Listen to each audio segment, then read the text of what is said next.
The stars burned cold in the void as Admiral Kreeth stood on the bridge of his flagship.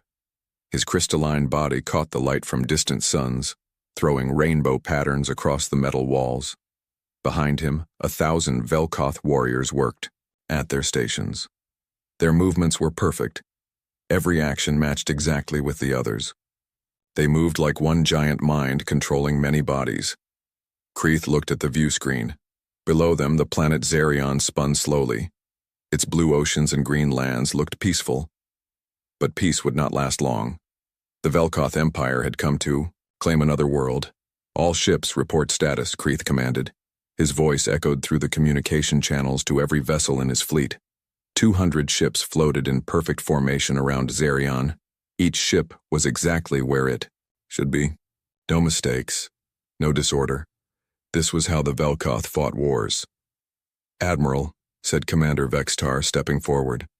"The planet's defense fleet has been destroyed. 15 ships. They lasted 12 minutes. Kreeth nodded. 12 minutes was longer than most. The aliens of Zerion had tried to fight. They had small, fast ships with energy weapons. But speed meant nothing when facing the Velkoth. Organization always won against chaos. "Open communication channels to all inhabited worlds in this sector," Kreeth ordered. "It is time for another lesson." The main screen changed. Instead of showing Zerion, it now displayed dozens of alien faces, bird-like Syrians with bright feathers, nautiloids with their large wet eyes, Chitauri with their insect features. All of them looked afraid. Fear was good. Fear made surrender easier. Kreeth walked closer to the screen. His crystal shell reflected the lights, making him appear even more frightening. "I am Admiral Kreeth of the Velkoth Empire. You have witnessed the fall of Zerion. This is what happens to worlds that resist us." One of the Syrian leaders spoke up. His feathers were shaking. "Admiral, please. Our worlds pose no threat to your empire. We are peaceful traders. We have families, children." "Your weakness is noted," Kreeth interrupted. "The Velkoth Empire does not negotiate with the weak. We are the perfect warriors. We evolved for war while you evolved for trade and art and other useless things. No species in this galaxy understands warfare like we do." The Admiral moved to the center of the bridge. Every Velkoth warrior stopped, working, and turned to face him. They all moved at exactly the same time. It was beautiful and terrifying. "Look at us," Kreeth continued, spreading his arms wide. "We think as one mind. We move as one body. We fight as one weapon. When we attack, every shot is perfectly aimed. Every ship moves to the right place at the right time. We do not make mistakes because we do not think like individuals. We are evolution's answer to war itself." A nautiloid representative tried to speak. "Admiral, surely we can reach some agreement. Our worlds have resources. We can trade." "You still do not understand," Kreeth said, his voice growing harder. "We do not want your resources. We want your submission. The galaxy will belong to the Velkoth Empire because we are the only species that truly commands war. Submit now, and your people will live as our servants. Resist, and they will join the void." The communication ended. Kreeth had made his point. Soon the surrender messages would begin arriving. They always did. Meanwhile, far beyond the edge of the Andorian sector, a small human ship drifted through space. The UES Busan was not a warship. It was a research vessel, designed to study new star systems and look for planets that humans might one day call home. Its crew of 35 people had been traveling for 8 months, mapping unknown regions of the galaxy. Captain Lee Minho sat in his command chair, reading reports from his science teams. At 42 years old, he had spent most of his adult life in space. He had gray hair starting to show at his temples, and kind eyes that had seen many wonders among the stars. But today something was different. "Captain," called Lieutenant Kim Daeho from the communication station. "I'm picking up a transmission. It's being broadcast on all frequencies." Minho looked up from his datapad. "From where?" "The Andorian sector, sir. About 15 light years. From our position." "Put it on the main screen." The bridge of the Busan was small compared to military vessels. Only 6 people worked there during normal shifts. Besides Minho and Daeho, there was Ensign Park Nari at the science station, Lieutenant Commander Yoon Jiwoo at engineering controls, and 2 junior officers managing navigation and sensors. The transmission began playing. Everyone on the bridge watched as the crystal-covered alien appeared on their screen. They listened to Admiral Kreeth's words about perfect warriors and submission. They saw the fear in the alien representatives' faces. When the transmission ended, the bridge was quiet for a long moment. "Has Earth ever made contact with any of these species?" asked Park Nari. She was young, only 26, and this was her first deep space mission. "No," Minho replied. "We've never traveled this far into the galactic core before. These are all first contacts for humanity." Yoon Jiwoo spoke from her engineering station. "Captain, should we move away from this sector? If these Velkoth are as dangerous as they claim." "No," Minho said firmly. "We need more information. Daeho, can you intercept any other communications from that area?" Lieutenant Daeho worked at his controls for several minutes. His face grew more serious as he found more signals. "Sir, I'm reading multiple surrender transmissions. At least 6 different species have agreed to Velkoth terms in the last hour." "What kind of terms?" Minho asked. "Complete submission, surrender of all military forces, Velkoth governors to be placed on all major worlds." Daeho paused, reading more data. "Captain, it looks like this empire has conquered 15 star systems in just 3 months." Park Nari turned from her science station. "Sir, I'm detecting weapon signatures from the battle near Zarion. The Velkoth ships use coordinated energy beams and kinetic missiles.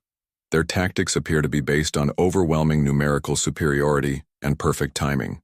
"Perfect timing," Minho repeated thoughtfully. "That suggests they plan every move in advance." "Yes, sir.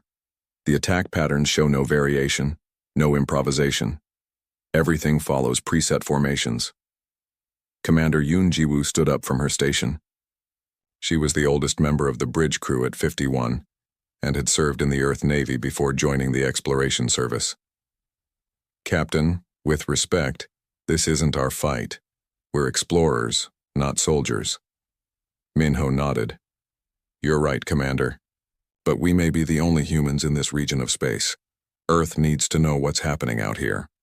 "Sir," Daeho interrupted, "I'm receiving another transmission.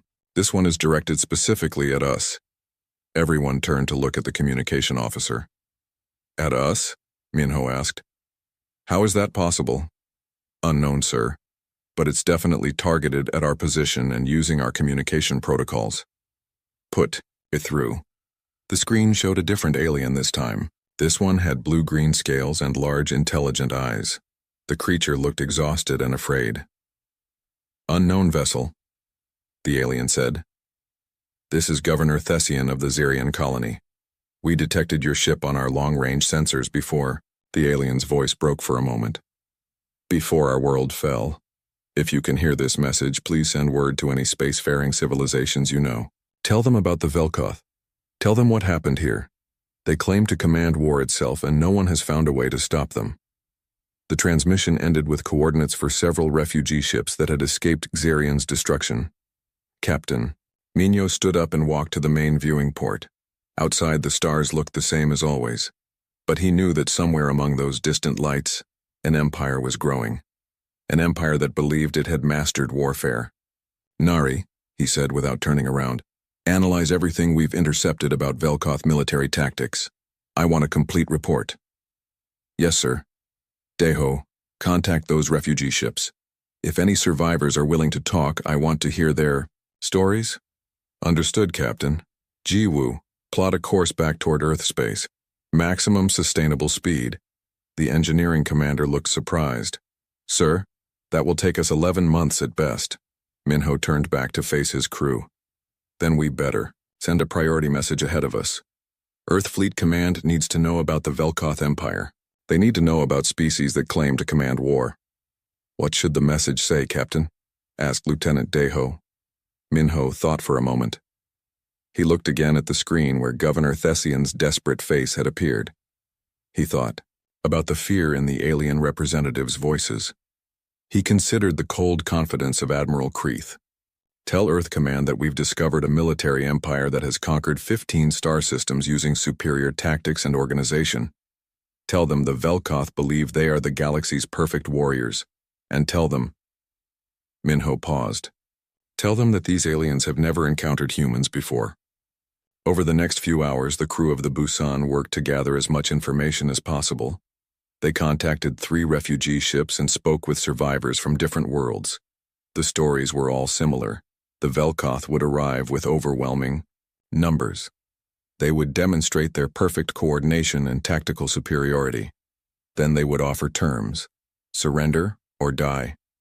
Most species surrendered. The few that chose to fight were destroyed quickly and efficiently. The Velkoth never seemed to lose ships in these battles. Their formations were too perfect. Their Tia. 6 days after Captain Lee Minho sent his message, Admiral Choi Hyunwoo sat in his office on Luna Station, reading the transmission for the 3rd time. Rain fell against the massive viewing windows that looked out over the lunar surface. Earth hung in the black sky like a blue marble, peaceful and beautiful. But the Admiral's mind was not on peaceful things. Hyunwoo was 63 years old and had commanded Earth Fleet for 8 years. His gray hair was cut short in military style, and his dark eyes showed the weight of many difficult decisions. He had fought in the Martian independence wars 15 years ago. He had seen what happened when humans went to war. Now, apparently, war might be coming to them. Computer, connect me to General Nam Soo-jin and Dr. Kang Min-ji, he said aloud. Within minutes, 2 figures appeared on his holographic display. General Nam Soo-jin was at the Marine Training Center on Europa. She was younger than Hyunwoo, only 45. But she had more actual combat experience than anyone else in Earth's military. Her black hair was pulled back tightly, and her uniform was perfect as always. Dr. Kang Min-ji appeared from her laboratory on Earth. At 38, she was the leading expert on alien biology and psychology. She had studied every form of life humans had encountered in their expansion into space. Her workspace behind her was filled with star charts and biological data displays. You've both read Captain Minho's report? Admiral Hyunwoo asked. Yes, sir. General Soo-jin replied immediately. The Velkoth Empire represents a clear threat to human expansion and potentially to Earth itself. Dr. Min-ji nodded more slowly. Admiral, the psychological profile is concerning. These Velkoth appear to have evolved as a hive mind species. Individual creativity has been replaced by collective coordination. That makes them extremely effective at conventional warfare. Conventional warfare, Hyunwoo repeated. What about unconventional warfare? That's harder to assess without more data, Dr. Min-ji said. But hive mind species typically have difficulty adapting to unexpected situations. They plan perfectly, but they don't improvise well. General Soo-jin leaned forward. Admiral, I recommend immediate military deployment to the Andorian sector. We should assess the threat level directly and potentially make contact with surviving allied species.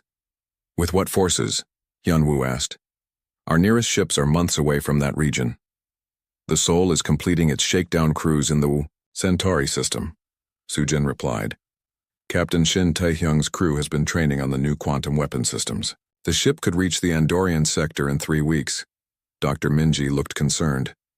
General, sending one ship against an empire that has conquered 40 worlds seems exactly like something humans would do, Soo-jin interrupted. Doctor, with respect, you study aliens. I study war. These Velkoth have been successful because they fight predictable enemies with predictable tactics. They've never faced humans. Admiral Hyunwoo had been quiet, thinking. Now he spoke. Dr. Min-ji, in your opinion, what would happen if we tried to negotiate with this empire? Based on the psychological profile, negotiation would be seen as weakness. The Velkoth appear to believe that military superiority is the only meaningful form of communication. They would likely demand immediate surrender. And if we surrendered, humanity would become a servant species. Our creativity and independence would be seen as dangerous. They would probably try to change our society to match their hive mind structure. General Soo-jin made a sound of disgust. That will never happen. Then we're looking at eventual conflict, Hyunwoo said. The question is whether we engage now on our terms or wait for them to find Earth. The three leaders sat in silence for a moment. Outside the Admiral's window, Earth continued its slow rotation. Somewhere on that blue world, 3 billion humans lived their lives. Most of them had never heard of the Velkoth Empire. Most of them had no idea that their future might depend on decisions made in the next few hours. Tell me about the Soul, Admiral Hyunwoo said finally. General Soo-jin straightened. It's our most advanced battleship. Quantum torpedo systems, adaptive AI targeting, enhanced shielding. But more importantly, Captain Tae-hyung's crew represents our best tactical thinking. How? So? They're trained in asymmetric warfare. Instead of fighting like every other species, formations, predetermined tactics, standard procedures, they're taught to improvise. Every simulation they run is different. Every battle plan changes based on real-time conditions. Dr. Minji looked interested. That sounds like the opposite of Velkoth methodology. Exactly, Soo-jin said. The Velkoth perfect their tactics by repetition. Humans perfect their tactics by variation. Admiral Hyunwoo stood up and walked to his window. Earth looked so peaceful from here. If we send the Soul, what would their mission be? Initially reconnaissance, General Soo-jin replied. Assess Velkoth capabilities, make contact with refugee populations, gather intelligence. And if they're discovered? Then Captain Tae-hyung improvises. The Admiral turned back to face the holographic displays. Dr. Minji, what's your assessment of the risks? High, Admiral, but the alternative may be worse. If the Velkoth continue expanding, they will eventually reach human space. When that happens, they'll arrive with the combined resources of hundreds of conquered worlds. Better to face them now, while they only control 40 worlds? Better to face them before they know we exist. Admiral Hyunwoo made his decision. General Soo-jin, contact Captain Tae-hyung. The Soul is to depart for the Andorian sector immediately. Mission parameters, gather intelligence, assess threat level, and... He paused. And demonstrate human capabilities if necessary. Understood, sir. Dr. Minji, I want a complete xenological profile of the Velkoth sent to the Soul. Everything we can deduce from Captain Minho's data. I'll have it ready within 12 hours. 2 days later, Captain Shin Tae-hyung stood on the bridge of the UES Soul as it prepared to depart Centauri Station. He was 35 years old and had been commanding starships for 6 years. Unlike many military officers, he had studied history and philosophy before joining the Navy. He believed that understanding why humans fought was more important than understanding how they fought. The Soul was beautiful and deadly. Its hull was dark gray, almost black, with lines that seemed to flow like water frozen in motion. The ship was 800 meters long and carried a crew of 200, but it was not the size that made it special. It was the technology and the people who used it. All stations report ready, Captain, said Commander Ojina, his first officer. She was 32 and had served with Tae-hyung for 3 years. They worked together like dancers who had practiced the same routine many times. Engineering reports quantum drive ready for jump, called Lieutenant Han Wubin from the weapons station. He was only 28 but had top scores in every tactical simulation Earth fleet had ever created. Navigation has our course laid in, reported Chief Petty Officer Lim So-young. She managed the Soul's shield and sensor systems with an expertise that bordered on instinctive. Marines are secured for departure, added Sergeant Major Bae Dong-yun over the communication system. His voice carried the confidence of someone who had never lost a battle. Captain Tae-hyung looked around his bridge. These were good people. Smart people. People who could think for themselves and work together without losing their individuality. The Velkoth had never faced anything like them. Take us out, Chief Lim. The Soul moved away from Centauri Station like a shadow sliding across the stars. Within an hour, they were far enough from the star's gravity well to engage their quantum drive. Jump in 3, 2, 1. Engage. Space twisted around them, and the Soul vanished from the Centauri system. During the 3-week journey to The Andorian sector, the crew studied everything Earth Command had learned about the Velkoth Empire. They ran simulations based on the tactical data Captain Minho had gathered. They practiced scenarios that conventional military doctrine said were impossible.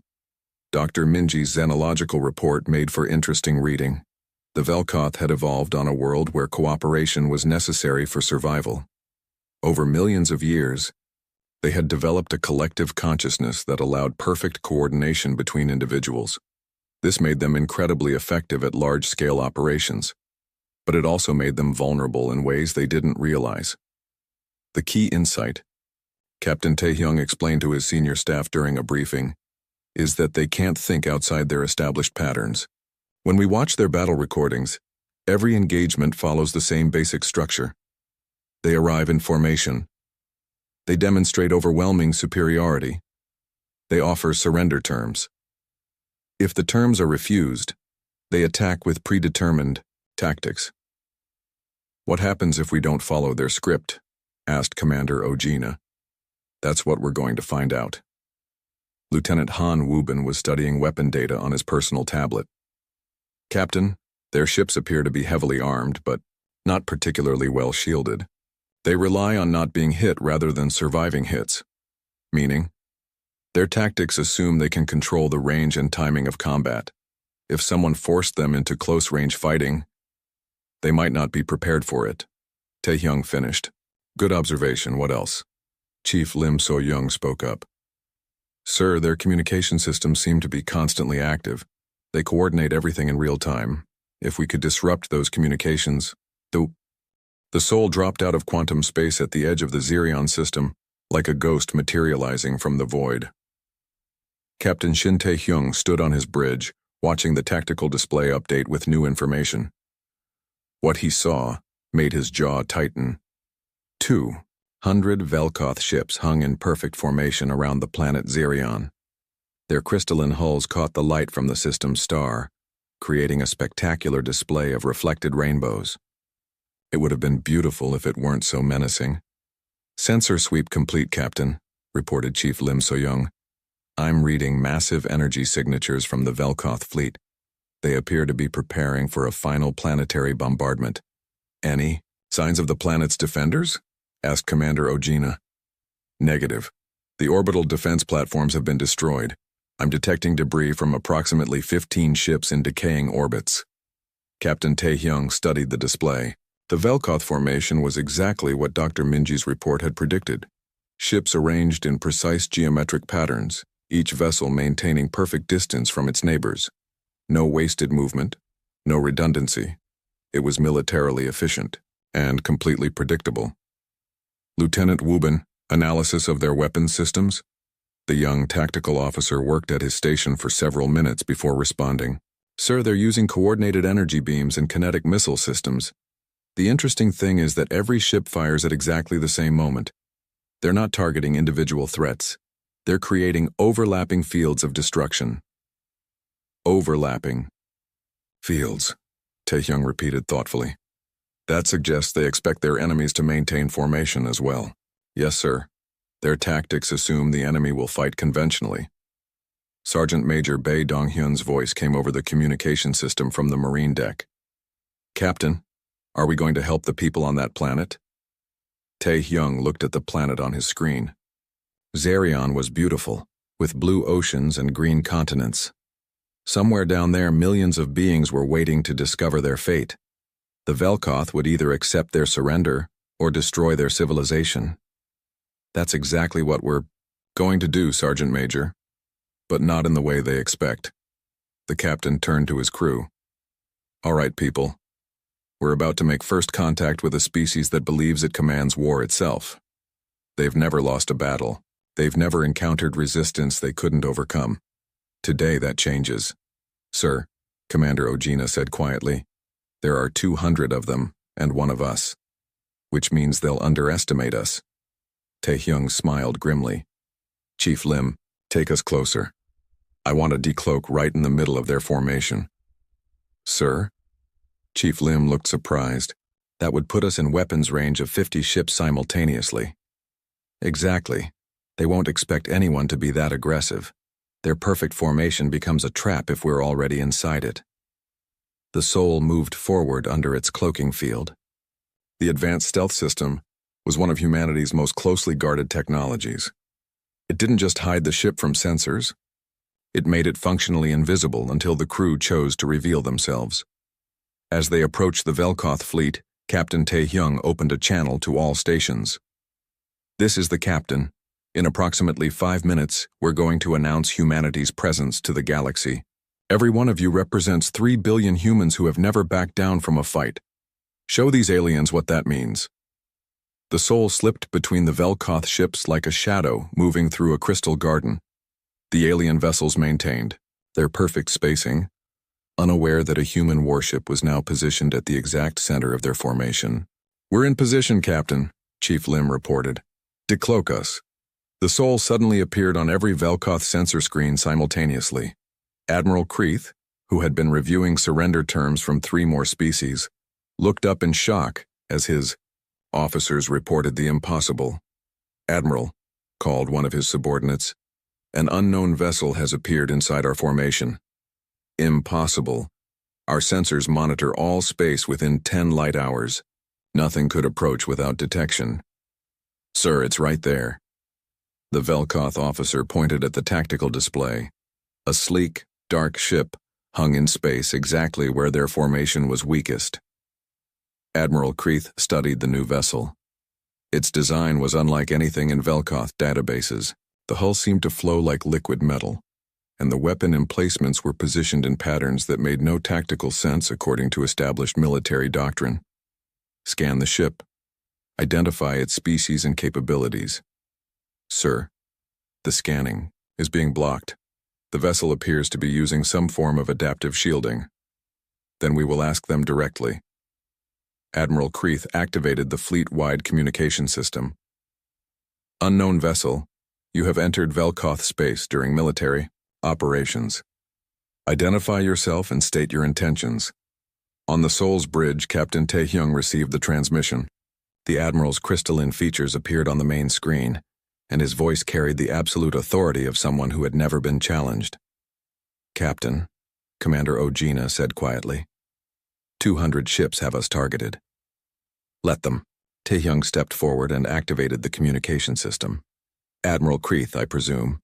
This is Captain Shin Tae-hyung of the United Earthship Soul. You have threatened peaceful civilizations under the protection of the Terran Federation. Withdraw your forces or face the consequences." The bridge of Admiral Kreeth's flagship fell, silent. Every Velkoth officer turned to stare at their admiral. No species had ever spoken to them this way.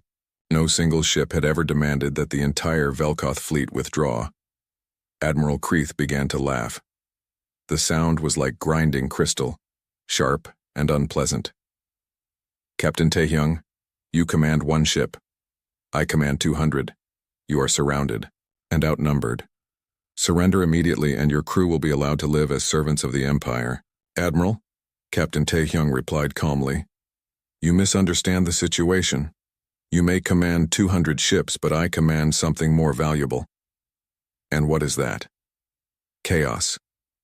Before Admiral Kreeth could respond, the Soul opened fire. But not in any pattern the Velkoth had ever seen. Lieutenant Wubin targeted 3 ships simultaneously with quantum torpedoes that moved in curved paths instead of straight lines. Chief Lim activated the Soul's special maneuvering systems, causing the ship to spin and dive in directions that seemed to violate the laws of physics. The Velkoth formation, designed for perfect coordination, became a liability as ships found themselves firing at positions where the Soul no longer was. "Impossible," Admiral Kreeth breathed as he watched the human ship dance between his vessels, like a leaf caught in a hurricane. "How are they moving like that?" "Admiral," one of his officers reported, "the enemy ship's movements don't follow any known tactical doctrine. They appear to be improvising their maneuvers in real time." Improvising? The concept was alien to Velkoth thinking. Ships cannot improvise. Tactics must be calculated and coordinated. But the Soul continued to prove him wrong. Captain Tae-hyung's crew worked together with a fluid creativity that the Velkoth couldn't comprehend. Each officer anticipated what the others would do, but not because they were following a predetermined plan. They were responding to the battle as it developed, adapting their tactics moment by moment. Chief Lim, bring us around to bearing 270. Lieutenant Wubin, target their communication array on the flagship. Sir, that will put us directly between 15 enemy ships. I'm counting on it. The Soul spun through space, using the Velkoth, ships themselves as cover. Admiral Kreeth found himself in the impossible position of being unable to fire at the human ship without hitting his own vessels. All ships, modify formation to Pattern 7, he commanded. But Pattern 7 was designed for fighting enemies who stayed in predictable positions. The Soul was already moving to a new location before the Velkoth ships could complete their repositioning. Lieutenant Wubin fired a series of quantum torpedoes that struck the flagship's communication array. Suddenly, Admiral Kreeth's perfect coordination began to break down. Individual Velkoth captains, cut off from the hive mind's guidance, hesitated for crucial seconds before acting.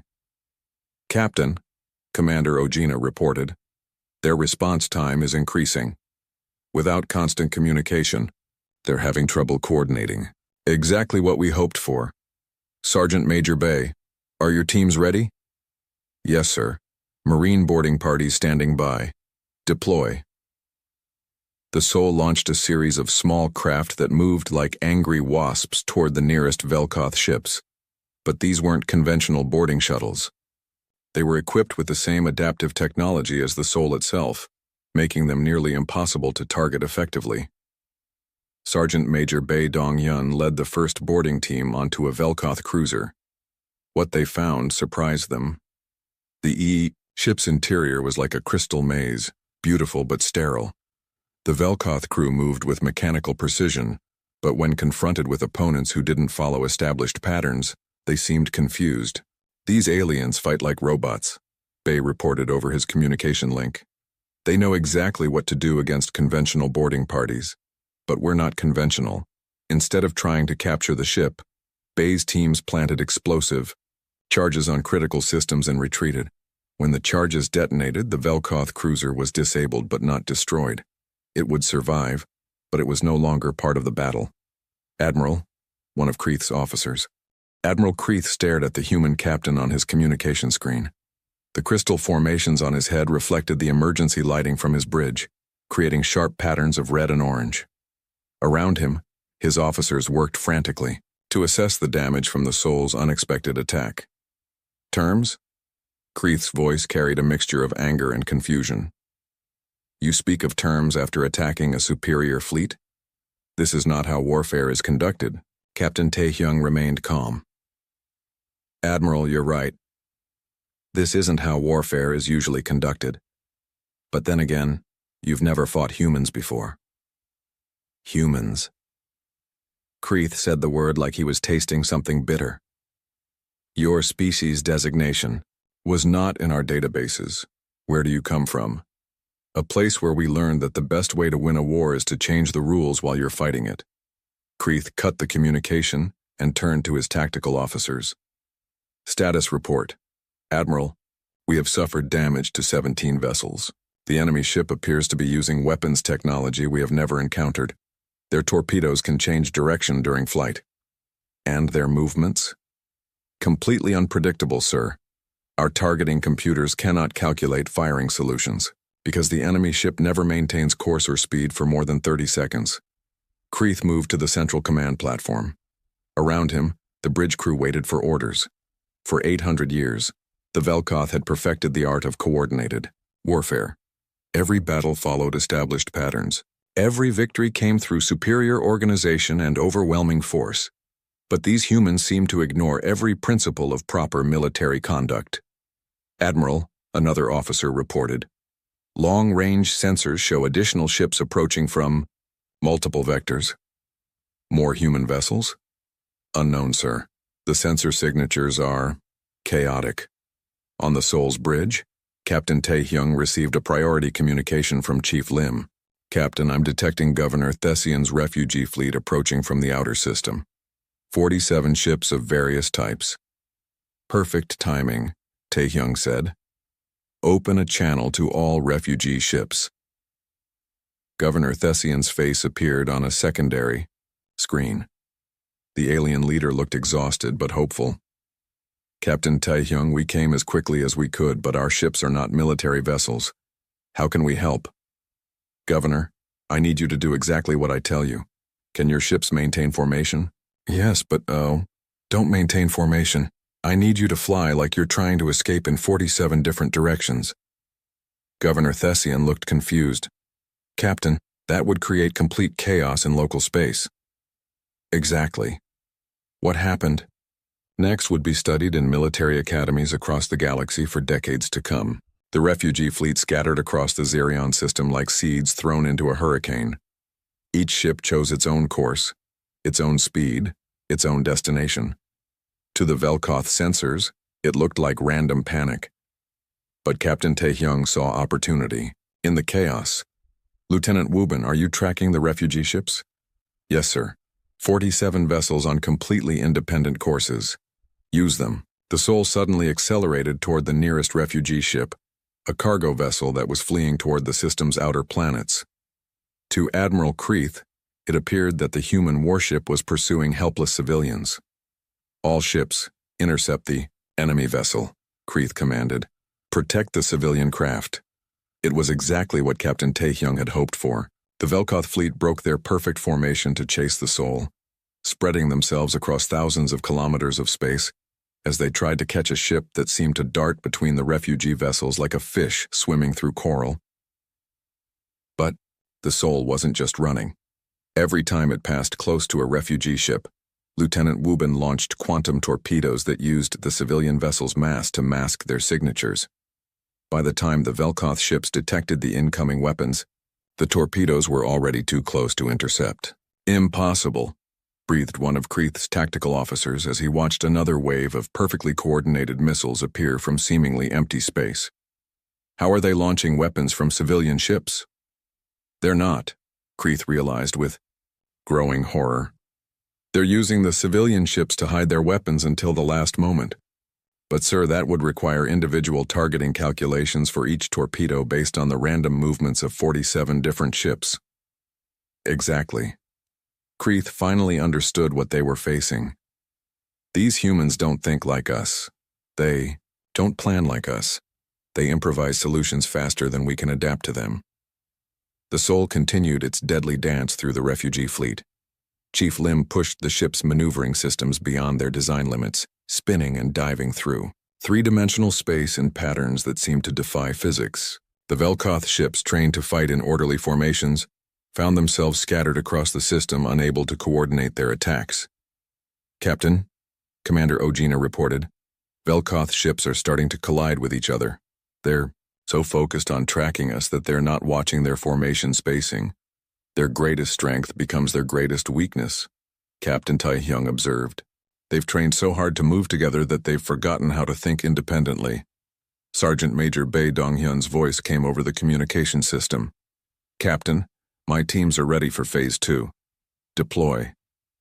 The Soul launched a dozen small craft that scattered in different directions. To the Velkoth, it looked like the human ship was abandoning escape pods. Several Velkoth vessels moved to intercept what they assumed were helpless survivors. Instead, they found Sergeant Major Bae and his Marines. The human boarding craft were unlike anything in the Velkoth databases. They moved like living things, changing direction and speed without warning. When they attached to Velkoth ships, they didn't follow standard boarding procedures. Bae's teams had studied the Velkoth ship designs during the journey to Xerion. They knew exactly where to strike to cause maximum disruption with minimum effort. Instead of fighting their way to the bridge or engine room, they targeted communication relays and coordination computers. Remember, Bae told his teams over their tactical network, we're not here to capture ships, we're here to break their ability to work together. The Marines planted charges on critical systems and retreated before the Velkoth defenders could organize a proper response. Within minutes, a dozen Velkoth ships found themselves cut off from their fleet's coordination network. Admiral Kreeth watched his perfect fleet dissolve into chaos. Ships that had moved in harmony for centuries suddenly found themselves operating independently. Captains who had never made tactical decisions without consulting the hive mind hesitated at critical moments. "Sir," one of his officers reported, "we're losing communication with ships across the fleet. The human boarding parties are targeting our coordination systems." "Then we adapt," Kreeth said grimly. "All ships switch to independent operations. Each captain will engage the enemy using their own judgment." But that command revealed the Velkoth's fatal weakness. Individual Velkoth captains had never learned to think creatively. They had been trained to execute perfect coordinated attacks, not to improvise solutions to unexpected problems. As the Velkoth ships began operating independently, their effectiveness dropped dramatically. They still outnumbered the Sol 200 to 1, but they no longer fought like a unified force. They fought like 200 individual ships, each trying to apply the same tactical solutions to a problem that demanded constant adaptation. Captain Taehyung watched the Velkoth fleet's coordination collapse and knew it was time for the final phase of his plan. "Chief Lim, take us directly at their flagship, maximum speed." "Sir, that's Admiral Kreeth's command vessel. It's the most heavily armed ship in their fleet, which is exactly why they won't expect us to attack it head-on." The Sol turned toward the massive Velkoth flagship and accelerated to combat speed. Every sensor in the fleet tracked the human ship as it approached what appeared to be certain destruction. Admiral Kreeth smiled for the first time since the battle began. Finally, they make a conventional tactical decision. All ships converge. On the flagship, we will destroy them when they attempt their attack. But Captain Taehyung had no intention of attacking the flagship conventionally. "Lieutenant Wubin, prepare all quantum torpedoes for simultaneous launch. Target every ship that moves to intercept us." "Sir, that's over 50 ships. We don't have enough torpedoes for individual targeting." "We don't need individual targeting, we need area saturation." The Sol fired every torpedo it carried in a single massive volley, but instead of targeting specific ships, the torpedoes were programmed to detonate in a pattern that would create overlapping energy fields throughout the space around the flagship. The Velkoth ships moving to intercept the Sol suddenly found themselves flying through a minefield of quantum explosions. Their perfect formation, designed to maximize firepower and minimize vulnerability, became a death trap as energy cascaded from ship to ship. "All ships, scatter," Admiral Kreeth commanded, but it was too late. The quantum field created by the Sol's torpedoes was disrupting the energy flows through his ship's crystalline hulls. Systems failed across the fleet as the aliens' own technology turned against them. In the chaos of the quantum field, the Sol did something that no Velkoth tactician could have predicted. Instead of pressing its attack on the damaged ships, 2 weeks after the Battle of Zirion, news of humanity's victory had spread across the galaxy faster than quantum communication networks could carry it. In the council chambers of a dozen different species, alien leaders gathered around holographic displays showing the impossible, the mighty Velkoth Empire, defeated by a single human ship. On the bridge of the Sol, Captain Shin Taehyung read the latest diplomatic messages flooding in from across known space. The Syrian Confederacy had sent 3 separate requests for military alliance discussions. The Nautiloid Republic was offering trade agreements and requesting human military advisors. Even species that had never made contact with anyone were suddenly broadcasting their coordinates and asking for human protection. "Captain," Commander Ojina said, looking up from her communication station, "we're receiving another priority message from Admiral Kreeth. He's requesting permission to come aboard." Captain Taehyung set down his datapad and looked at the tactical display. The Velkoth fleet had spent the last 2 weeks in emergency repairs, their perfect formation replaced by chaotic clusters of damaged ships. More than half their vessels were still only partially operational. "Has he explained why he wants to meet face-to-face?" "No, sir. But the message indicates he's willing to come alone, without escort." Lieutenant Han Wubin looked up from his weapons station. "Captain, that would be unprecedented. Velkoth commanders never leave their flagship during military operations. Then he must have something important to discuss." Taehyung made his decision. "Grant permission, but full security protocols. Sergeant Major Bay's teams will escort him from the shuttle bay." An hour later, Admiral Kreeth stepped aboard the Sol for the first time. The Velkoth commander was even more impressive in person than he had appeared on communication screens. His crystalline exoskeleton caught the ship's lighting and threw prismatic patterns across the corridor walls. He moved with precise, measured steps that spoke of centuries of military discipline. Sergeant Major Bei Dongyun and 4 Marines escorted the alien admiral through the ship's corridors. Bei noticed that Kreeth observed everything with intense curiosity, studying the human ship's design and layout as if trying to solve a puzzle. Your vessel's internal architecture is chaotic, Kreeth observed as they walked. How so, Admiral? Bei asked. Velkoth ships are designed for maximum efficiency. Every corridor serves a specific purpose. Every room is positioned for optimal function.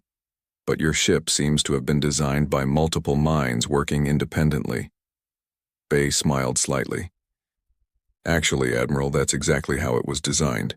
Different teams of engineers working on different sections, then connecting them together. No single mind could have created something this complex. They entered the Soul's main conference room, where Captain Taehyung waited with his senior staff. The room was deliberately simple, with a large table surrounded by chairs that could accommodate various alien physiologies. The only decoration was a large viewing port that showed the stars beyond. Admiral Kreeth examined each human face carefully before taking his seat. Captain Taehyung, Commander Ojina, Lieutenant Wubin, Chief Lim So-young, and Sergeant Major Bei. 5 individuals who had somehow worked together to accomplish what entire civilizations had failed to do. Admiral, Captain Taehyung said formally, welcome aboard the Soul. May I ask what brings you here? Kreeth was quiet for a long moment, his crystalline features reflecting the starlight from the viewing port. Captain, in 800 years of Velkoth military history, no enemy has ever forced our fleet to retreat. No species has ever defeated our coordinated tactics. No single ship has ever survived combat against a full Velkoth battle group. And now, Taehyung asked, now I must understand how it was possible. Dr. Kang Minji's voice came over the communication system from Earth. She had been monitoring the meeting remotely, ready to provide xenobiological expertise if needed. Admiral Kreeth, if I may ask, how does your species normally learn about new military tactics? Kreeth turned toward the communication speaker. All knowledge is shared through the collective consciousness. When one Velkoth learns a new technique, all Velkoth learn it simultaneously. This allows us to perfect our strategies across the entire species. And that knowledge is coordinated centrally? Yes. Perfect coordination requires perfect information sharing. Captain Taehyung leaned forward. Admiral, may I show you something? At Taehyung's signal, Lieutenant Wubin activated a holographic display showing the Battle of Xerion from multiple perspectives. The humans watched as their own tactics played out in 3-dimensional detail. Tell me, Admiral, when you watch this battle, what do you see? Kreeth studied the display intently. I see chaos. Your ship's movements follow no established patterns. Your weapons fire appears random. Your coordination with the civilian vessels makes no tactical sense. And yet we won. Yes. Kreeth's voice carried a note of frustration. You won using techniques that should not work. Commander Ojina spoke up. Admiral, may I ask how Velkoth commanders are trained? We study every successful battle in our history. We memorize the optimal responses to every tactical situation. We practice until our coordination is perfect. And what happens when you encounter a situation that's not in your historical database? Kreeth was quiet for a moment. That has never happened before. Until now, Lieutenant Wubin said quietly.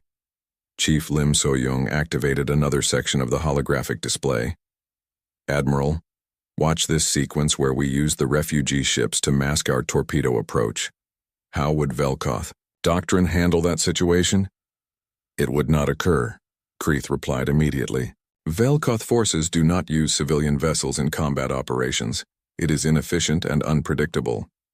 But if it did occur, we have no established response to such tactics. Captain Taehyung stood up and walked to the viewing port. Beyond, The transparent metal Zarian continued its slow rotation. Its people safe for now. Admiral, let me explain something about humans. We don't have a collective consciousness. Every person on this ship thinks independently. When we face a new problem, 200 different minds start working on 200 different solutions.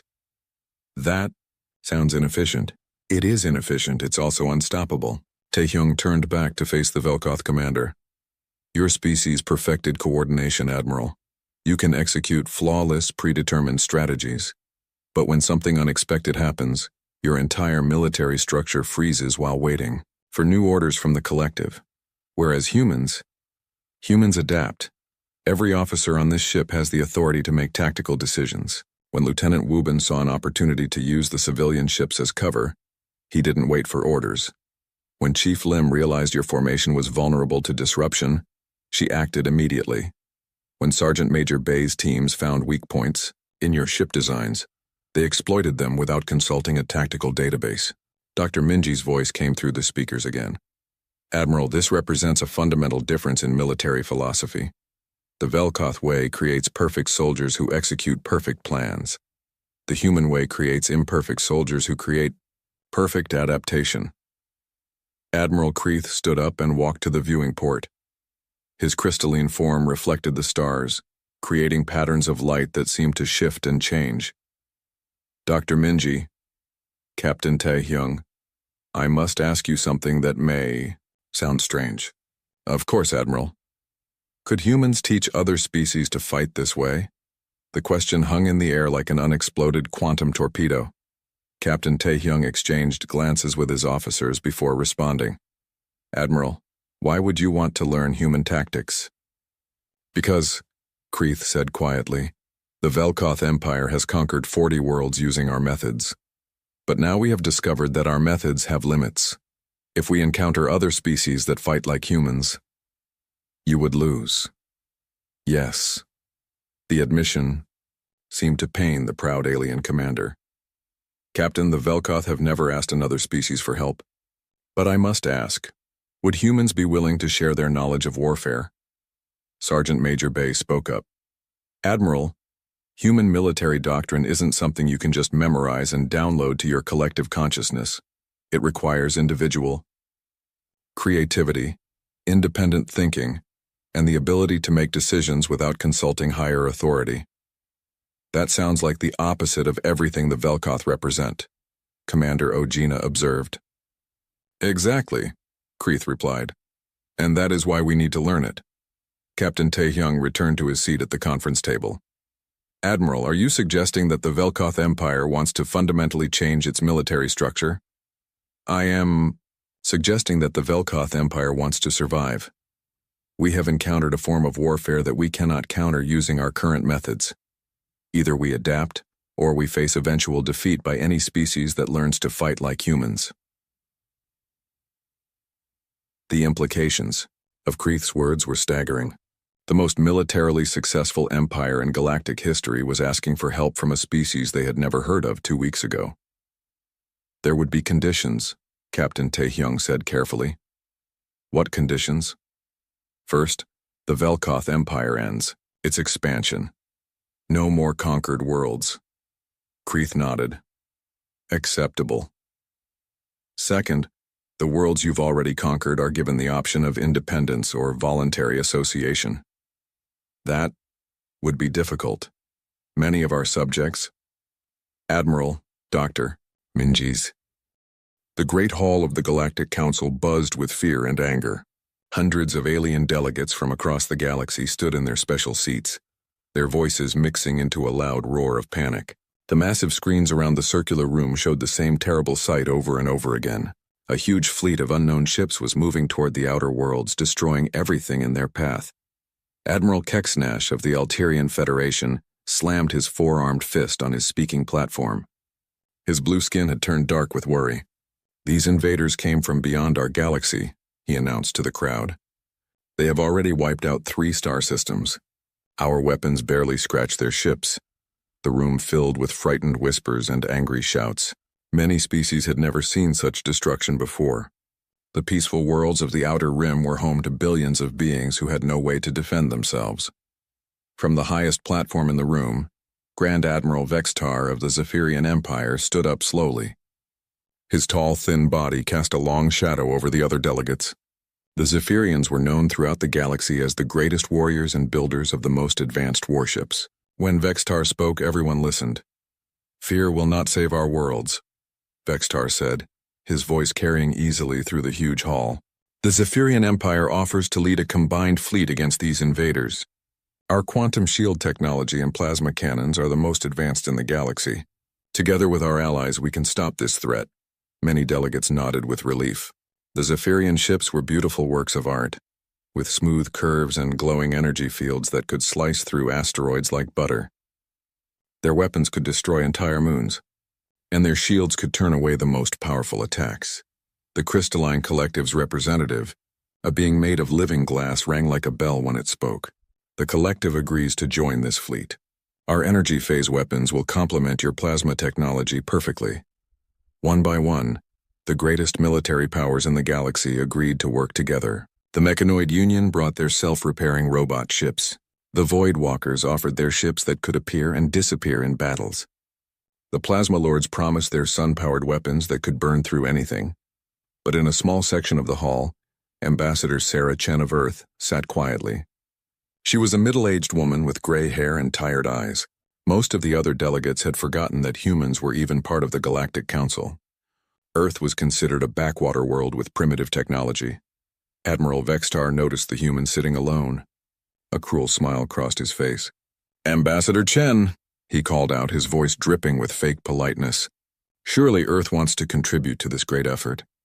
Perhaps you could offer some of your charming metal ships?" Laughter rippled through the hall. Everyone knew about human ships. They were big, ugly blocks of metal that moved slowly through space.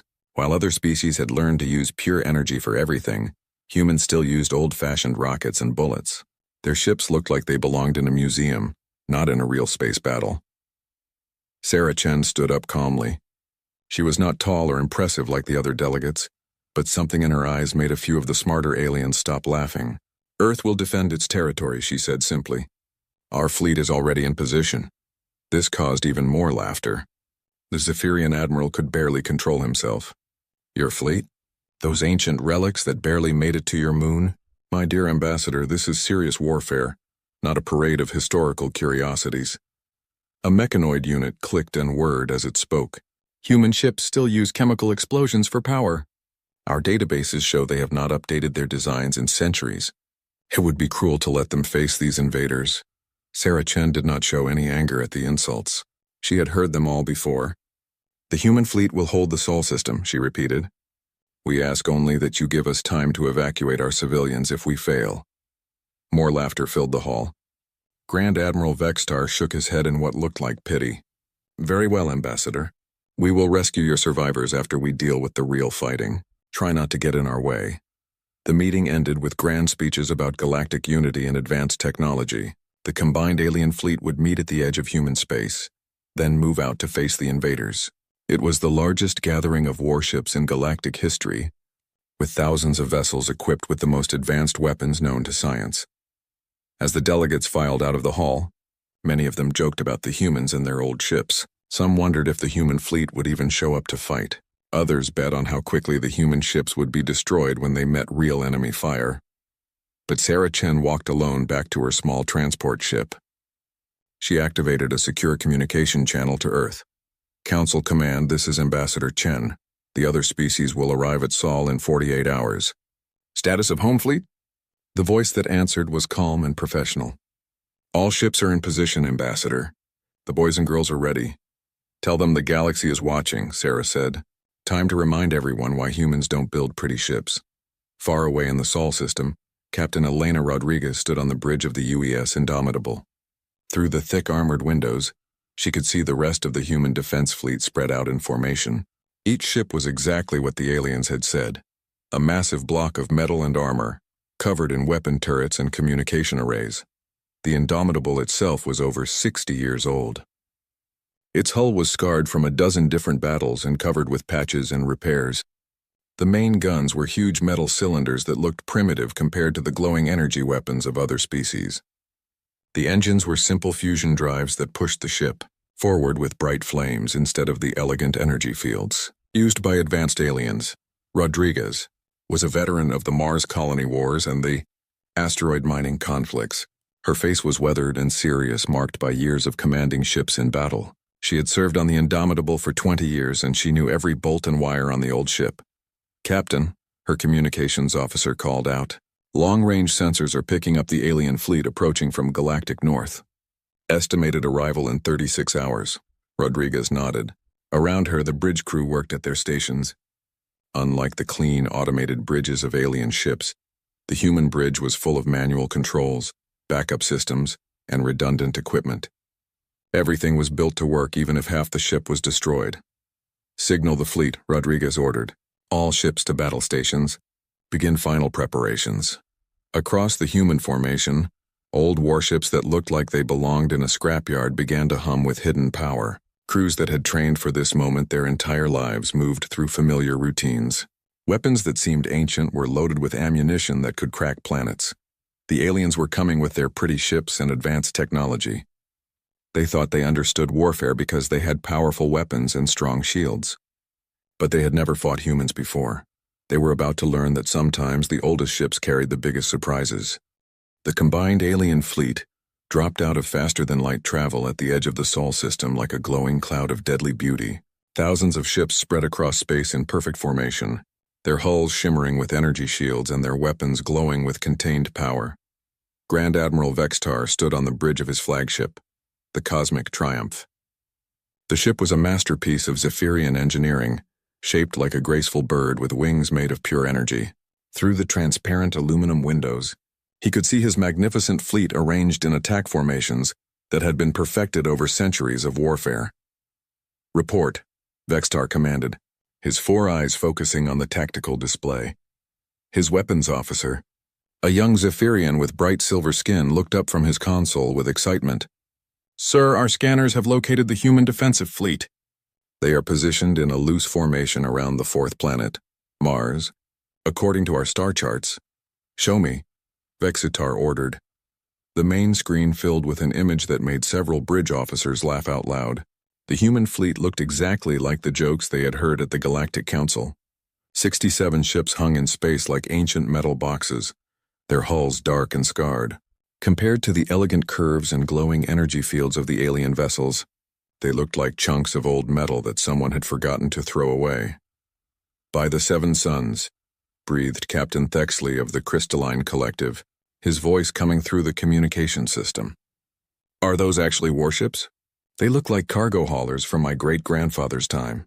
The mechanoid admiral's electronic voice crackled with amusement. "My databases indicate those designs are at least 200 years old. The largest vessel appears to be using a basic fusion drive system. How quaint." Vexitar studied the human formation with the eye of an experienced warrior. The ships were spread out randomly with no elegant battle patterns or coordinated energy fields. Their weapons appeared to be simple metal turrets that stuck out from the hull like old-fashioned cannons. "Magnify the lead vessel," he ordered. The image zoomed in on the UES Indomitable, and the laughter on the bridge grew louder. The ship was covered in patches and repairs, like an old ground vehicle that had been fixed too many times. Its main guns were huge metal cylinders that pointed forward like the weapons of ancient warships from primitive worlds. "Sir," the scanning officer reported, trying to control his laughter. "Their communication system is using simple radio waves, not even quantum encryption. Should we establish contact?" "Oh yes," Vextar said with a cruel smile. "Let us speak to these brave warriors." The communication went out on all frequencies, broadcasting in the common galactic language. Vextar's voice was smooth and mocking. "Human vessels, this is Grand Admiral Vexitar of the Zephyrian Empire, commanding the combined galactic fleet. You are clearly outmatched and outgunned. Surrender now, and we will ensure your safe evacuation before we deal with the real threat to the galaxy." For a long moment, there was silence. Then a simple radio transmission came back from the human flagship. The voice was calm and professional, with a slight accent that sounded strange to alien ears. "Unknown fleet. This is Captain Elena Rodriguez of the United Earthship Indomitable, commanding the Sol Defense Force. Your intentions in this system are unclear. State your business or withdraw immediately. The alien bridge officers looked at each other in amazement. Did these primitive humans really think they could give orders to the most powerful fleet in galactic history? Vextar leaned forward in his command chair. Captain Rodriguez, perhaps you do not understand the situation. We represent over 50 advanced civilizations. Our ships carry weapons that can destroy planets. Your ancient vessels pose no threat to us whatsoever. This is your final chance to surrender with dignity. Another pause, then Rodriguez's voice came back even calmer than before. Negative. The Sol Defense Force will not stand down. Human territory is protected by human ships and human crews. If you wish to pass through this system, you will need to go through us. The bridge erupted in laughter. A Plasma Lord Commander's fiery voice crackled over the communication system. Did they just challenge us to battle? With those museum pieces? Sir, the tactical officer reported, wiping tears of laughter from his eyes. Detailed scans show their armor is simple metal alloys. Their weapons appear to be kinetic projectile systems. They still use bullets and explosives. My readings indicate they are not even using proper energy shields. Vexitar stood up, his tall form casting shadows across the bridge. Through the viewing ports, he could see the human ships hanging in space like dark, silent threats. But they were not threats at all. They were relics from a bygone age, manned by a species too stubborn to understand how outclassed they were. All ships, prepare for battle, Vextar announced to his fleet. Weapons to minimum power. We do not want to vaporize them completely. Perhaps we can disable their engines and take some prisoners for study. It will be interesting to see how these primitives have survived so long with such ancient technology. Across the alien fleet, thousands of weapon systems came online. Plasma cannons glowed white-hot, energy lances crackled with contained lightning, and quantum disruptors hummed with the power to tear apart atomic bonds. The combined firepower was enough to crack a moon or boil away an ocean. In contrast, the human ship sat silent and dark. No energy signatures, no glowing weapons, no sign of advanced technology at all. To the alien sensors, they looked dead in space, powered only by their primitive fusion reactors. Captain Rodriguez received the tactical report on her bridge with the same calm expression she had worn for 20 years of combat. They're powering weapons, her sensor operator reported. Energy readings are off the charts, Captain. Every ship in that fleet could destroy a city by itself. Acknowledged, Rodriguez replied. She looked around her bridge at the men and women who had served with her through the Mars conflicts and the asteroid wars. They were all veterans, all professionals, all ready to do their job. Signal the fleet, she ordered. All ships to condition red. Weapons free. Prepare to engage. Throughout the human formation, old warships that had seemed dead suddenly came alive, but not in ways the aliens could understand. Instead of glowing energy fields, they showed heat signatures from dozens of hidden systems. Instead of exotic weapon displays, they simply turned their ugly metal turrets toward the enemy. The aliens had made their first mistake. They thought they understood what they were looking at. They saw old ships with old weapons and assumed they were fighting an old enemy. They were about to discover that there is a difference between old and obsolete, between primitive and ineffective. The human fleet had been built for one purpose, refined through centuries of warfare, and crewed by people who had learned that in space combat. It did not matter how pretty your ship looked. It only mattered if your ship could kill the enemy and survive to fight again. All ships, stand by for engagement, Rodriguez announced calmly. Remember, these aliens have never fought humans before. Let's show them what they missed in those fancy academies of theirs. The alien fleet began to move forward, confident in their technological superiority. Behind them, the real invaders from beyond the galaxy watched through their own sensors, curious to see how these two forces would fare against each other. The stage was set for a battle that would change how the galaxy thought about humanity forever. The first alien attack came like a storm of rainbow-colored death. Thousands of energy weapons fired at once, filling space with streams of plasma, quantum lightning, and pure destructive force. The beams struck the human ships in brilliant flashes that could be seen from Mars itself. On the bridge of the Cosmic Triumph, Grand Admiral Vextar watched with satisfaction as his fleet's opening salvo hammered the primitive human vessels. The energy readings from the impacts were enormous, enough to vaporize any normal ship several times over. Direct hits across their entire formation, his weapons officer reported with excitement. Sir, those ships should be nothing but vapor by now. But as the brilliant flashes faded, something impossible appeared on the tactical displays. The human ships were still there. Not only were they undamaged, but their energy signatures were actually growing stronger. What? Vextar demanded, leaning forward in his command chair. Scan them again! Those readings cannot be correct. His scanning officer's hands danced over his controls, his silver skin turning pale with confusion. Sir, the readings are accurate. Somehow their power output is increasing. It's as if our weapons are feeding energy into their systems instead of destroying them. Across the alien fleet, similar reports flooded the communication channels. Captains who had been laughing moments before now spoke with growing concern and confusion. Impossible, declared Captain Thexley of the Crystalline Collective. Nothing can absorb that much plasma energy and survive. Their ships should be molten metal by now, but the human ships hung in space, dark and seemingly unchanged. Only the subtle energy readings told the true story of what had just happened. Deep within those ugly metal hulls, systems that the aliens had never imagined were quietly converting their energy attacks into power. On the bridge of the Indomitable, Captain Rodriguez watched her power displays climb steadily upward. Energy absorption at 90% efficiency, her engineering officer reported with a slight smile. All capacitor banks are charging nicely, Captain. Thank you, Commander Hayes, Rodriguez replied calmly. Around her, the bridge crew worked at their stations with the professional calm of people who had expected exactly this result. The Indomitable's hull looked like simple metal to alien scanners, but appearances were deceiving. Hidden beneath layers of ablative armor were metamaterial grids designed to channel energy attacks directly into the ship's power systems. What looked like primitive metal plating was actually a complex system that could absorb and redirect almost any form of energy weapon.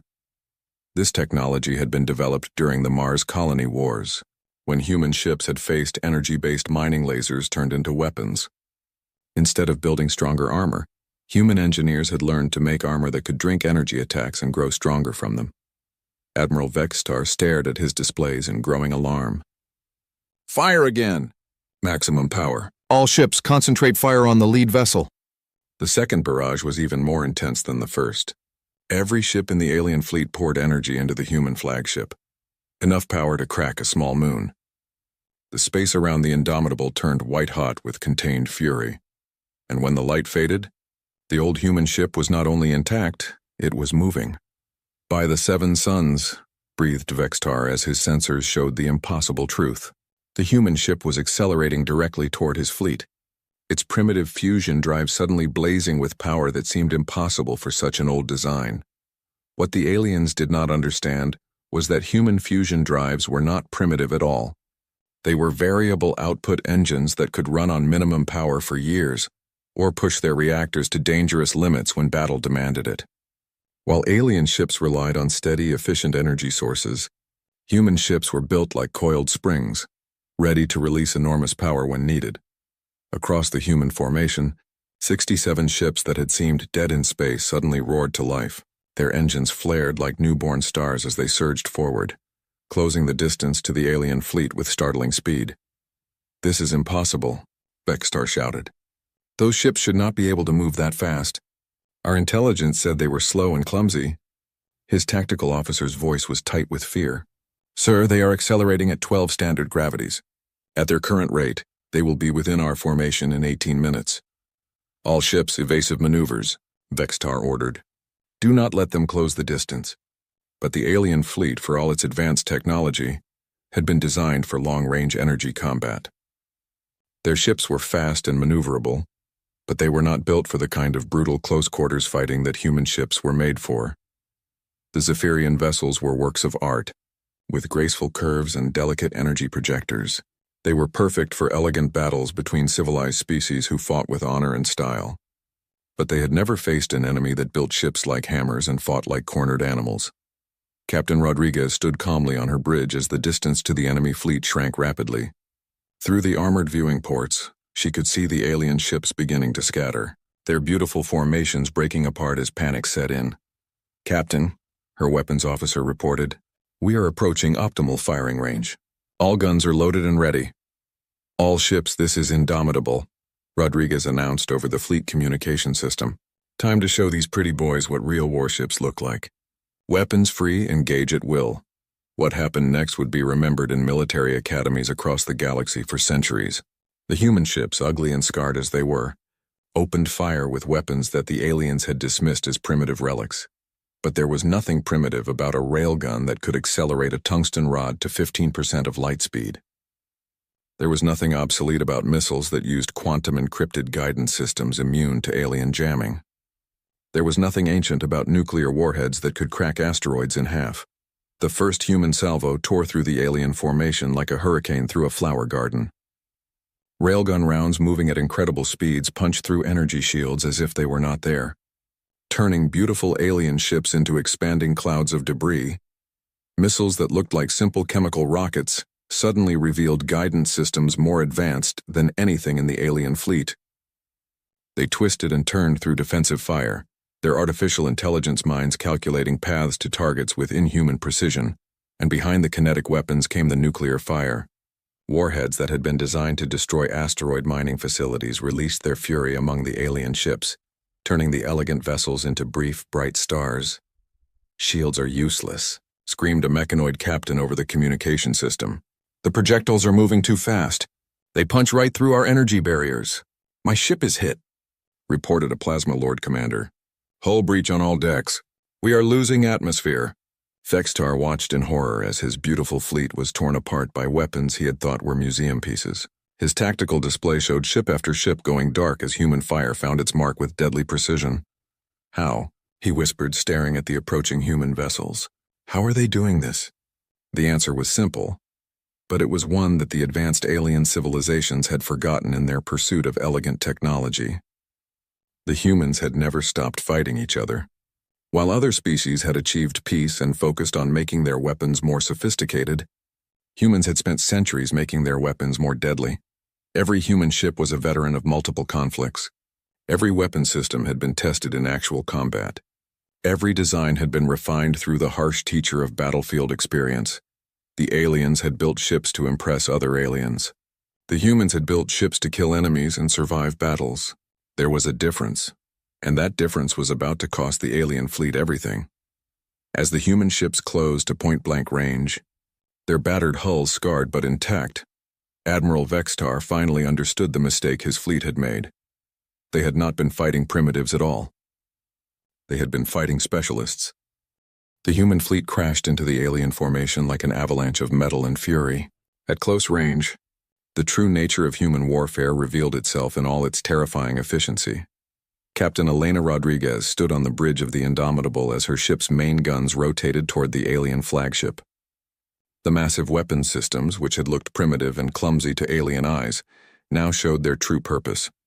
Each gun barrel was longer than most alien ships, designed to accelerate projectiles to speeds that could crack planets. "Target the large Zephyrian vessel," Rodriguez ordered calmly. "Main guns, fire for effect." The Indomitable shook as its primary weapons unleashed their fury. Twin streams of tungsten rods, each one accelerated to 15% of light speed, streaked across space toward Vextar's flagship. The projectiles moved so fast that they appeared as brief lines of light against the darkness. Grand Admiral Vextar had less than a second to register the incoming fire before it struck.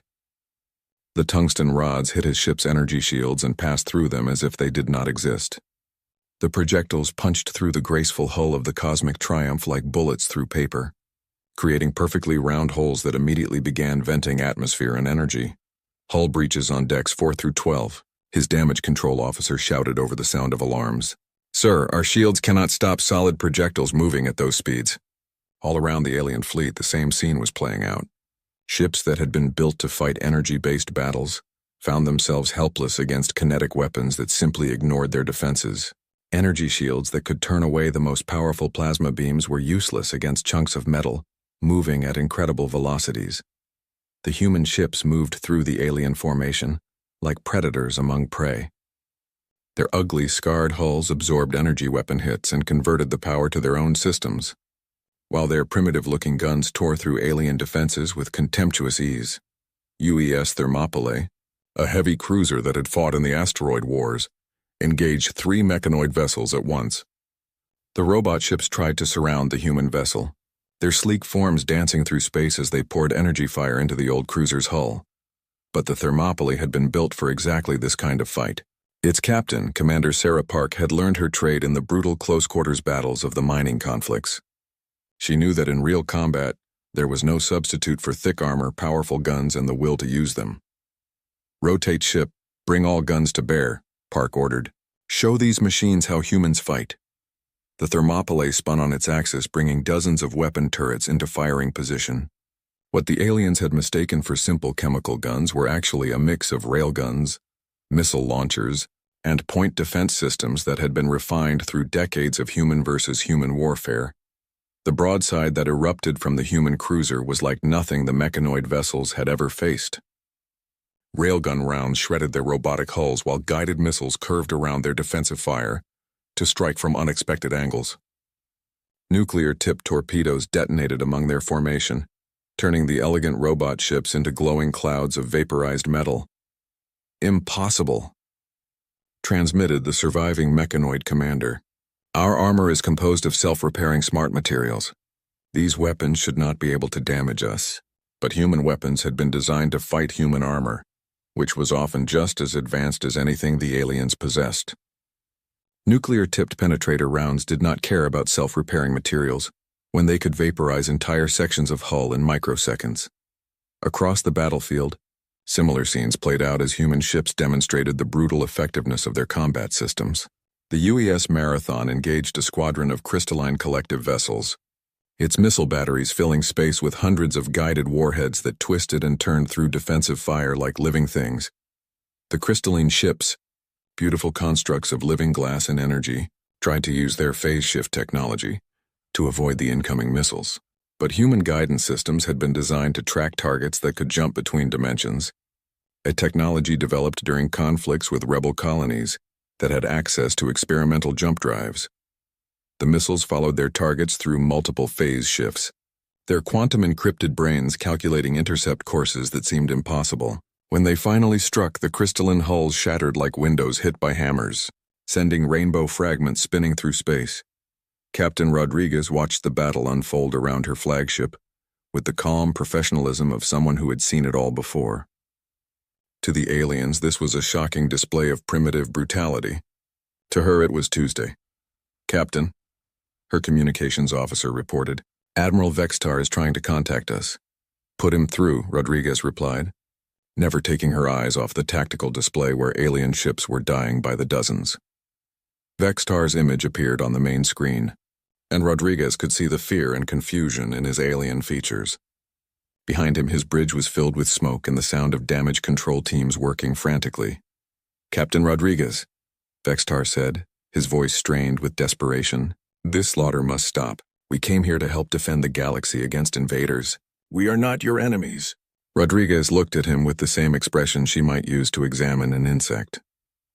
"You entered human space with weapons charged and made demands for our surrender. In my experience, Admiral, that makes you an enemy. But we are advanced civilizations," Vextar protested. "We have laws of warfare, codes of honor. This is butchery." "This is warfare," Rodriguez replied simply. "Your people have spent centuries making your ships prettier and your weapons more elegant. My people have spent centuries making our ships tougher and our weapons more lethal. The difference is showing." Around the Indomitable, the human fleet continued its methodical destruction of the alien formation, ships that had taken decades to build and represented. The pinnacle of their species' technology were being reduced to scrap metal in minutes. The UES Gettysburg cornered a Voidwalker, ship that was trying to escape by phasing into subspace. The human vessel's weapons officer had dealt with similar tricks during the rebellion of the outer colonies, and he knew exactly how to handle enemies that could disappear from normal space. "Tachyon pulse full spread," he ordered. The Gettysburg fired a barrage of exotic particles that disrupted the subspace continuum itself, forcing the Voidwalker ship back into normal space directly in front of the human vessel's main guns. The resulting explosion lit up half the solar system. Meanwhile, the UES Valley Forge engaged in a knife fight with a Plasma Lord dreadnought, the two ships so close that their hulls almost touched. The alien ship poured solar fire into the human vessel's armor, turning sections of hull white-hot with contained star fury. But the Valley Forge had been designed for exactly this kind of punishment. Its armor was not just metal. It was layers of reactive materials, heat sinks, and emergency systems that could function even when most of the ship was on fire. The human crew continued to fight even as their bridge filled with smoke and their hull glowed with heat. The alien ship, for all its power, had never been built to take damage. When the Valley Forge's point-blank railgun fire finally penetrated the Plasma Lord's elegant hull, the alien vessel came apart like a flower in a blast furnace. Admiral Vextar watched his proud fleet being systematically destroyed by weapons and tactics he had never imagined. These humans fought without honor, without elegance, without any consideration for the accepted rules of civilized warfare. They fought to win. All ships, retreat, Vextar finally ordered, his voice breaking with the shame of defeat. All vessels withdraw immediately. We cannot win this battle. But Captain Rodriguez was not finished with her lesson. Negative, Admiral, she said over the open channel. You came here to judge human capabilities. The demonstration is not yet complete. The human fleet began to move again, pursuing the fleeing alien ships with the relentless determination of hunting wolves. They had been dismissed as primitives, laughed at as relics, ignored as irrelevant. Now it was time to make sure the galaxy never made that mistake again. The battle that had begun with alien laughter ended with alien screams. Across the solar system, the wreckage of what had once been the most advanced fleet in galactic history drifted in slowly expanding clouds of debris. Grand Admiral Vextar's flagship limped through space, its elegant hull cracked in bleeding atmosphere from dozens of wounds.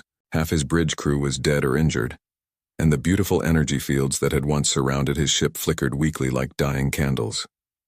Casualty report, Vextar demanded, though he already knew the answer would be terrible. His surviving tactical officer, her silver skin burned black from electrical fires, looked up from her damaged console. Sir, we have lost 68% of the fleet. Most of the survivors are heavily damaged and barely able to maintain life support. 68%, nearly 7,000 ships representing 50 different civilizations and centuries of technological advancement, had been destroyed or disabled by 67 human vessels that looked like they belonged in a museum. How many human ships have we destroyed? Vextar asked, though he dreaded the answer. None, sir, came the whispered reply. Several human vessels show battle damage, but all remain operational. Their casualty reports indicate minimal crew losses. Vextar stared at the tactical display in disbelief. The human ships hung in space around his fleeing survivors like dark wolves surrounding a wounded herd. Their hulls were scorched and scarred from the battle, but not one had been destroyed. Not one had even been disabled. The communication board crackled to life with the voice of Captain Rodriguez. Her tone was as calm and professional as it had been at the beginning of the battle, as if the complete destruction of a galactic fleet was simply another day's work. Admiral Vextar, this is Captain Rodriguez. You are ordered to withdraw from human space immediately. Any vessel that attempts to return will be destroyed without warning. Wait, Vextar called out desperately. Captain, please. We must speak. The real threat to the galaxy is still out there. The invaders from beyond our borders, they are the ones we came to fight. There was a pause, then Rodriguez's voice returned with a slight note of interest. Explain. There is a fleet of unknown ships moving through the Outer Rim territories, Vextar said quickly, afraid that the humans might start shooting again at any moment. They have already destroyed 3 star systems. Our combined fleet was formed to stop them before they reached the core worlds. Another pause. When Rodriguez spoke again, her voice carried a hint of something that might have been amusement. And you thought the best strategy was to demand the surrender of the only species in the galaxy that still knows how to fight a real war? The truth of that statement hit Vextar like a physical blow. In their arrogance, they had tried to push aside the one military force that might actually be able to help them.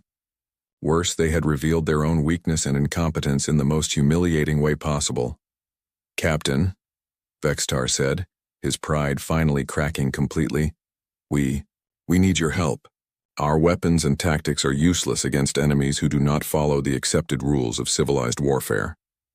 But your people, you fight like they do. Like killers. We fight like survivors, Rodriguez corrected him. There's a difference. We don't kill because we enjoy it, Admiral. We kill because we're very, very good at it, and because sometimes that's what the situation requires. Through his damaged viewports, Vextar could see the human ships slowly moving back to their defensive positions. Even now, after demonstrating their overwhelming superiority, they maintained their formations and kept their weapons ready. These were not conquerors or glory seekers. These were professionals doing a job. "What do you know about these invaders?" Rodriguez asked. Vextar quickly transmitted what little data his fleet had managed to gather. Ships of unknown design, using weapons that ignored conventional defenses, showing no interest in communication or diplomacy. They simply appeared, destroyed everything in a system, and moved on to the next target. "Sounds familiar," Rodriguez said after reviewing the data. "Mass extinction events, total destruction of infrastructure, no apparent interest in conquest or negotiation." Captain Martinez's analysis. Another human voice joined the communication, calm and analytical. "Classic extermination pattern, Captain. Similar to the Titan Corporation's scorched Earth tactics during the Jupiter conflicts, but on a much larger scale. These invaders aren't trying to conquer territory. They're trying to eliminate all life in the galaxy." Vextar felt his heart skip a beat. The human officers were discussing galactic extinction as if it were a tactical problem to be solved, not the end of civilization itself. "Recommendations?" Rodriguez asked. "Standard anti-extinction protocol," Martinez replied. "Find them, fix them, and finish them. Though we'll need to coordinate with local forces to be effective at this scale." "Local forces?"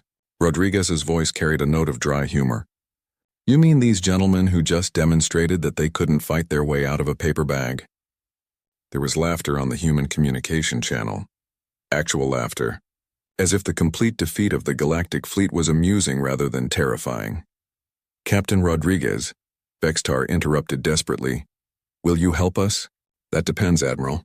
Are you willing to follow human tactical doctrine? Because I can tell you right now that our way of fighting is nothing like what you're used to. We don't worry about honor or elegance or minimizing collateral damage. When we fight an extinction-level threat, we fight to win, and we use every weapon available."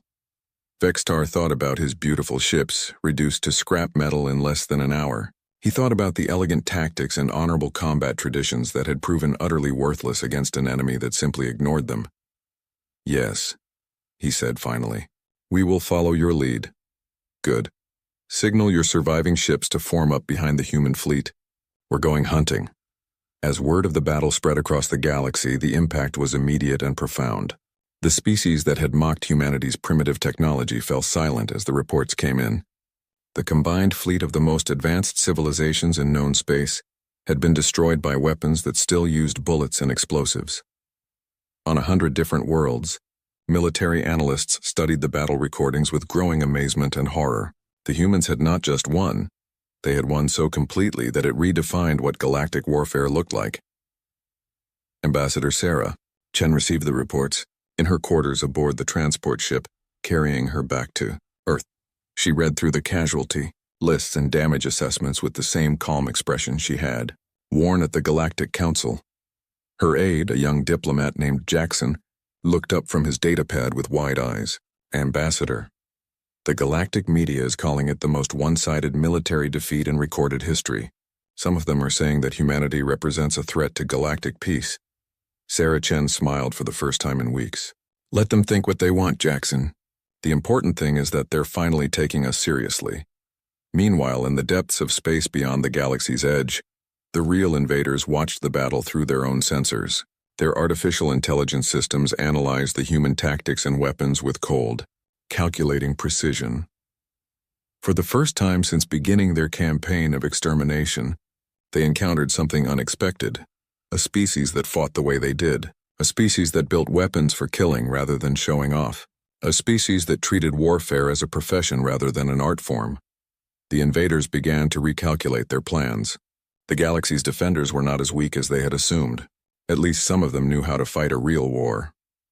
Back in the Sol system, Captain Rodriguez stood on her bridge and watched the alien survivors form up behind her fleet. They flew in ragged formations, their beautiful ship scarred and broken, their crews humbled by defeat. But they were still alive, and they were still willing to fight. That was something she could work with. "All ships, this is Rodriguez," she announced to the combined human and alien fleet. "Set course for the Outer Rim territories. Time to show these invaders what happens when they threaten our galaxy." The human ships turned toward deep space, their ugly hulls scarred but intact, their crews ready for whatever came next. Behind them followed the remnants of the Galactic fleet, no longer laughing at the relics from Sol. They had learned the hard way that sometimes the oldest ships carried the biggest guns, and the most primitive species knew the most about war. The galaxy would never underestimate humanity again.